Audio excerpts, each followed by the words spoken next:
No primeiro domingo de 2025, uma das premiações mais famosas da sétima arte consagrou a atriz Fernanda Torres como a primeira brasileira premiada na categoria de melhor atriz em um filme de drama. O evento marcou uma série de marcos na história do cinema brasileiro. Até a data da gravação desse vídeo, o filme pelo qual ela estrelou com Selton Mello segue liderando a bilheteria nacional à frente de Wicked e Gladiador 2. Retratando a pele de Eunice Paiva em Ainda Estou Aqui, Fernanda Torres não apenas ganhou em números, mas registrou o peso que sua família tem no cinema nacional. 26 anos atrás, sua mãe, a atriz Fernanda Montenegro e o diretor Walter Salles arrastaram para casa 17 das 27 premiações do cinema internacional pela primorosa Central do Brasil. A diferença agora é que sua filha marcou presença não apenas onde Montenegro teria perdido, mas relembrou ao Brasil que a história da ditadura brasileira ainda tem e deve ter destaque dentro e fora do país. Em Ainda Estou Aqui, Fernanda Montenegro e sua filha se juntam novamente com Walter Salles e agora Selton Mello. O filme é uma adaptação direta da autobiografia de Marcelo Rubens Paiva, que narra em seu livro sua trajetória familiar com a mãe durante e após a ditadura militar. A mesma ditadura que prendeu e executou seu pai, o ex-deputado federal Rubens Paiva. Agora, graças à gigantesca Fernanda Torres, podemos lançar uma luz sobre a história de Rubens Paiva. Investigaremos os principais detalhes desse caso e, utilizando para isso, documentos dos próprios militares envolvidos com seu desaparecimento e possível assassinato. Você pode me chamar de Liel, e esse é o X das Histórias. E não custa nada você deixar o seu like nesse vídeo e a sua inscrição nesse canal. Vamos continuar.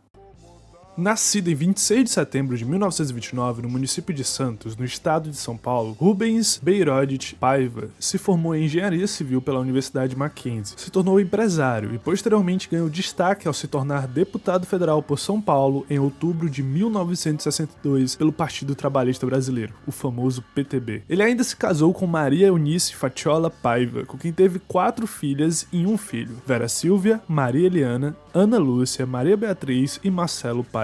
Em sua trajetória política, Rubens se tornou vice-líder do PTB na Câmara dos Deputados e vice-presidente da Comissão Parlamentar de Inquérito, a CPI, o órgão que investigou a presença de agentes governamentais dos Estados Unidos em instituições públicas brasileiras como o IPES e o IBAD. Em 1963, ambos os institutos foram acusados de financiar palestrantes e escritores que escreviam artigos argumentando sobre a chamada ameaça vermelha, uma suposta ameaça comunista que vivia no Brasil e que, segundo eles, iria destruir a família e o governo brasileiro. Tal ameaça receberia apoio direto da União Soviética. Esse era o típico discurso da Guerra Fria, que já vivia seu auge na América Latina, principalmente depois da crise dos mísseis em Cuba. Os Estados Unidos precisavam dessa justificativa para manter a influência e controle no Brasil. Mas assim como outros civis e alguns militares, o Rubens Paiva era um obstáculo. Já de cara, em sua história, notamos 2 pontos que pretendo destacar. Ele era do PTB, o mesmo partido do presidente João Goulart, o vice-presidente que assumiu no lugar do Vassourinha do Jânio Quadros e que vai sofrer o golpe de Estado em abril de 1964. O segundo ponto é o nível de importância na escala política que Rubens Paiva possuía. O mano não era só mais um político, como se fosse um vereador de baixa popularidade e que pouco poderia afetar o planejamento dos militares brasileiros e norte-americanos. Ele era um empresário de renome em São Paulo, aliado político do governo e um dos investigadores da construção de um golpe de Estado. Ele era uma peça vital a ser derrubada o mais cedo possível. O ano de 1964 chega, e com ele a tentativa das reformas de base do Jango. O respiro final do governo se deu com a divulgação de uma tentativa de reforma agrária pelo país. Seria questão de dias para o governo ser desmanchado então pelos militares. Já na madrugada do dia 31 de março para o dia 1º de abril de 1964, uma rebelião é iniciada e liderada pelo comandante da 4ª Região Militar. O plano era marchar com o apoio do governador de Minas Gerais, Magalhães Pinto. O governo de João Goulart não teve articulação suficiente e necessária para se defender da oposição, o que acabou levando para os próprios militares próximos a ele tendo que abandonar o barco, abandonar o governo e deixar o Jango em total isolamento político. O presidente então embarca do Rio em direção a Brasília e depois para Porto Alegre, onde encontraria o então governador do Rio Grande do Sul, Leonel Brizola, que já tinha tentado ajudar ele lá na campanha da legalidade. Mas no fim, o próprio João Goulart desiste e prefere evitar um possível confronto militar contra os golpistas. O golpe de Estado é concluído já no dia 1º e no dia 2 de abril, o senador Áureo de Moura declara vaga a cadeira de presidente da República, possibilitando que o marechal do Exército, Castelo Branco, assumisse a vaga dias depois. Estava iniciada a ditadura no Brasil e com ela a perseguição a Rubens Paiva. e nada melhor do que ele mesmo para falar sobre isso. O áudio que você irá ouvir agora é do próprio deputado federal Rubens Beirote Paiva. Sua voz foi transmitida na madrugada do golpe militar pela Rádio Nacional. Rádio Nacional do Rio de Janeiro, de plantão pelo Brasil. Nesta madrugada de 1º de abril, vamos trazer o deputado Rubens Paiva, representante do Estado de São Paulo no Congresso Nacional. Meus patrícios, me dirijo especialmente a todos os trabalhadores, a todos os estudantes e a todo o povo de São Paulo, tão infelicitado por este governo fascista e golpista que neste momento vem traindo seu mandato, se pondo ao lado das forças da reação. Aqui, Rubens Paiva fala diretamente ao governador de São Paulo, Adhemar de Barros, que apoiou o golpe. Logo depois, ele ainda convoca a população em uma defesa pacífica da democracia. Estejam atentos às palavras de ordem que emanarem aqui da Rádio Nacional e de todas as outras rádios que estejam integradas nesta cadeia da legalidade.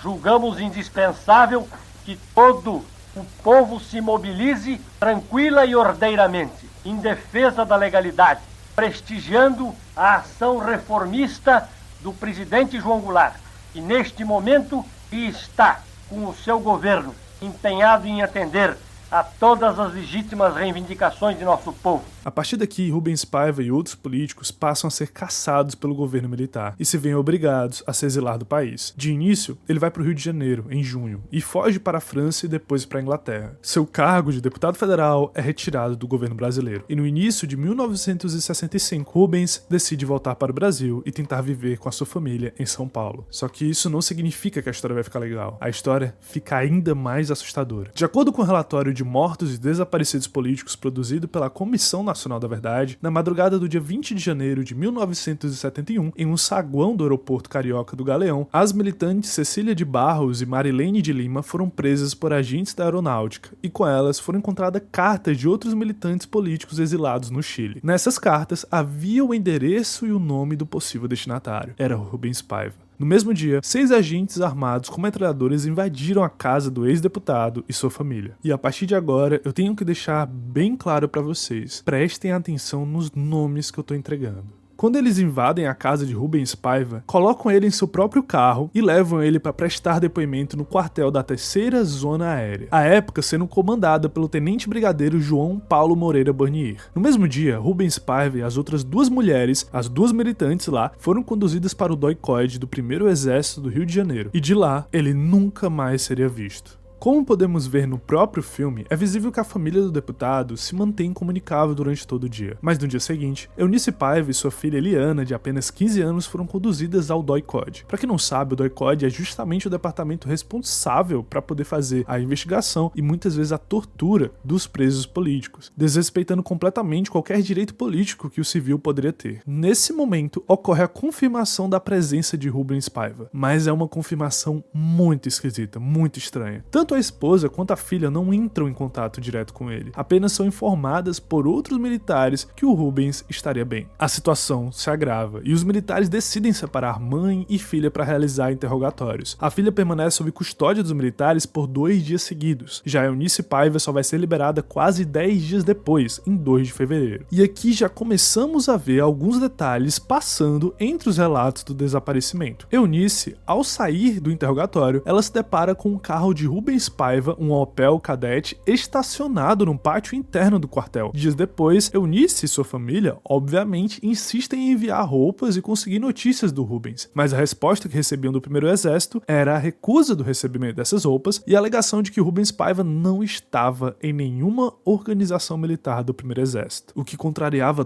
tudo a partir de agora. Ele foi levado para lá, seu carro estava lá, mas depois não tinha mais confirmação da presença dele. Os militares lançaram uma nota no jornal pelo Ministério Público Militar. Era a sua própria versão. O paciente não se encontra preso por ordem nem à disposição de qualquer organização militar deste exército. Esclareço, outro sim, que segundo as informações de que dispõe este comando, o citado paciente, quando era conduzido por agentes de segurança para ser inquirido sobre fatos que denunciavam atividades subversivas, teve seu veículo interceptado por elementos desconhecidos, possivelmente terroristas, empreendendo fuga para local ignorado, o que está sendo objeto de apuração por parte parte desse exército. Percebe então que a versão do próprio exército é de que ele fugiu. Contudo, essa versão sobre o desaparecimento do ex-deputado não bate com outro documento produzido pelo DOI-CODE do primeiro exército. No documento da turma de recebimento do dia 21 de janeiro de 1971, fica comprovada a entrada de Rubens Paiva naquele mesmo departamento no dia 20 de janeiro, indicando a equipe que o trouxe e os itens que o Rubens carregava, como carteira de habilitação, cinto de couro preto, canetas, relógio, dinheiro, 14 livros de diversos autores e 4 cadernos com anotações pessoais. Outro detalhe muito importante que foi levantado pelas investigações da Comissão Nacional da Verdade, a CNV, é a declaração de Cecília de Barros, uma das mulheres que foi presa junto com o Rubens de Paiva. Em 1986, um ano após o fim da ditadura, ao prestar um novo depoimento na Polícia do Rio, ela afirma que foi transportada de uma área a outra das dependências da aeronáutica do aeroporto Santos Dumont, e durante um desses momentos foi colocada em um carro e lá dentro viu um homem com as mãos amarradas, manchado de sangue e com muitas escoriações pelo rosto. Era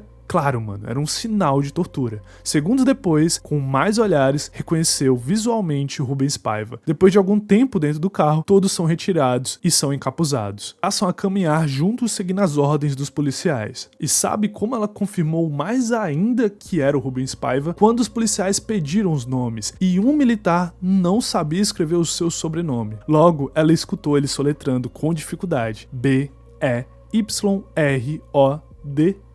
O próximo depoimento disponível é do então tenente médico do Exército, Amilcar Lobo, que também prestou depoimento em 1986 para a Polícia Federal. Como o depoimento é muito grande, eu vou selecionar para vocês, na verdade já selecionei para vocês apenas os principais pontos que pode ser levantado aqui. Caso vocês tenham interesse em ler tudo na íntegra por completo, milhares de páginas, vai estar disponível no link da descrição. Mas no depoimento, o médico fala que foi buscado de madrugada na sua própria casa por militares da aeronáutica. O objetivo era realizar o atendimento médico no presídio do Exército, onde ele já estava acostumado a ir. Chegando lá, se deparou com um paciente com fortes dores abdominais, o que no jargão da medicina ele colocou como abdômen em tábua, indicando uma possível hemorragia abdominal. Ainda no seu depoimento, o médico soube que era Rubens Paiva e indicou que o paciente precisaria ser imediatamente hospitalizado. O médico fez os cuidados paliativos necessários naquele momento e retornou só no dia seguinte, porque é o horário de trabalho dele. E nesse momento, ele recebeu a notícia de que o paciente da madrugada havia falecido. E é muito interessante notar uma coisa aqui. A investigação sobre a morte de Rubens Paiva é reaberta após a ditadura, e o médico, ao tomar conhecimento disso, ele decidiu voluntariamente depor, deixando claro uma coisa: o próprio Rubens Paiva havia se identificado 2 vezes durante o atendimento da madrugada. Ele mesmo falou seu próprio nome, porque era proibido o médico perguntar a identificação do paciente.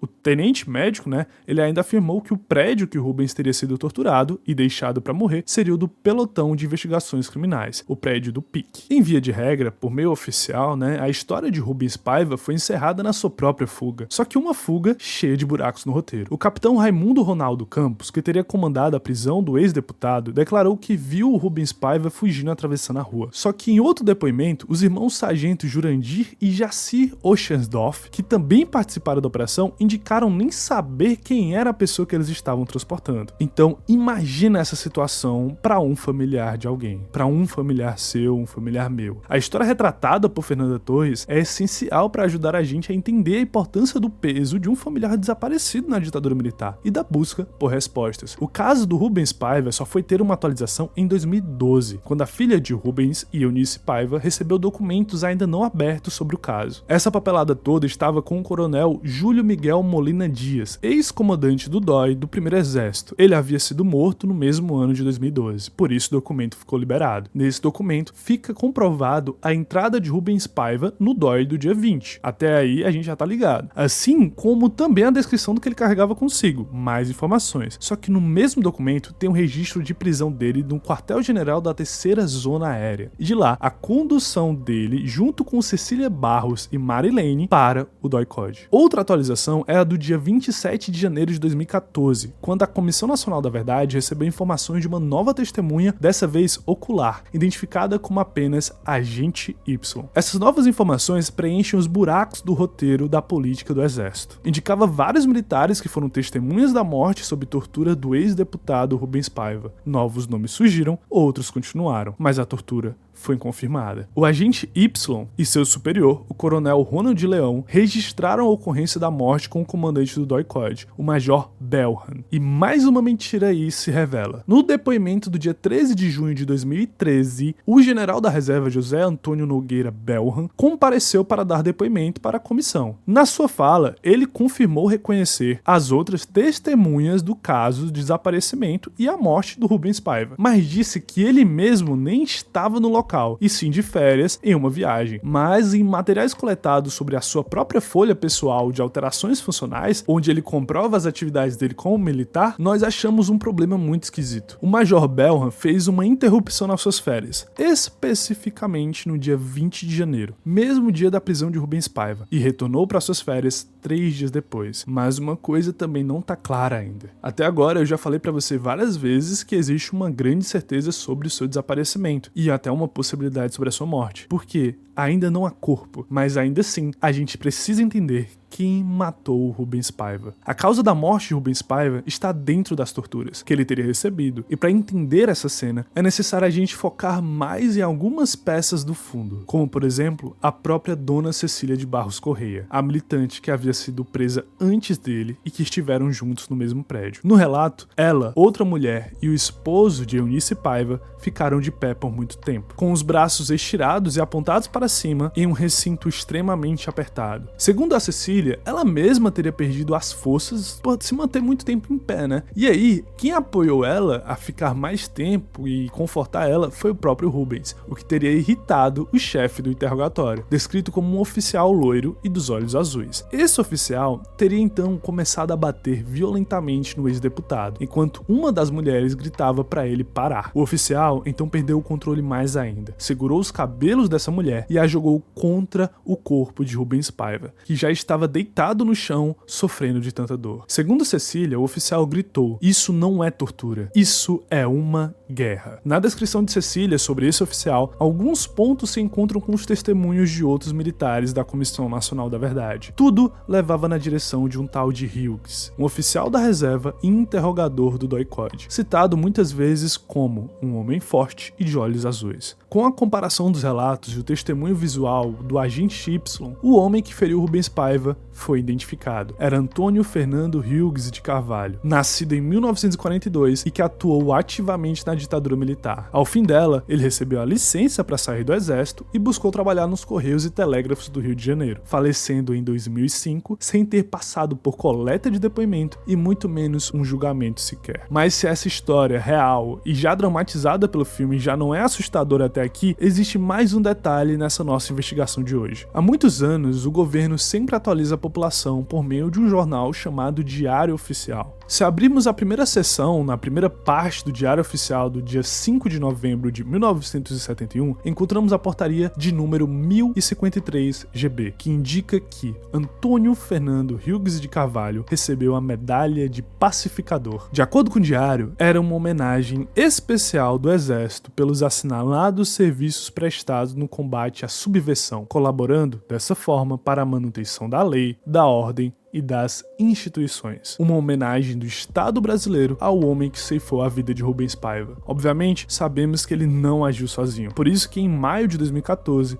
só depois de 43 anos da morte do Paiva, que o Ministério Público Federal apresentou uma denúncia contra 5 dos militares envolvidos nos crimes contra o ex-deputado. O processo chegou ao STF e por lá, a defesa dos militares conseguiu parar. O principal argumento é que a lei da anistia de 1979 perdoou todos os militares e civis que estiveram de alguma forma envolvidos na ditadura, seja contra ou a favor. Recentemente, no dia 24 de novembro de 2024, a Procuradoria-Geral da República recebeu o pedido do ministro do STF, Alexandre de Moraes, para que desse continuidade no caso. Além do mais, até a gravação desse vídeo, logo após a vitória de Fernanda Torres no Globo de Ouro, apenas José Belhan e Jurandir Oschendorf estão vivos e esperando a continuidade no processo. Os outros 3 indiciados já faleceram. Por enquanto, o que nos fica é apenas a memória de mais um desaparecido político, um homem que nem o corpo foi encontrado e que a justiça ainda não foi feita. Aqui não tem nenhuma crítica ao filme. É um filme sobre família, sobre a luta da preservação pela memória de um pilar que sustentava e sustenta a família Paiva. Ainda Estou Aqui é bem mais do que um filme dramático sobre a ditadura.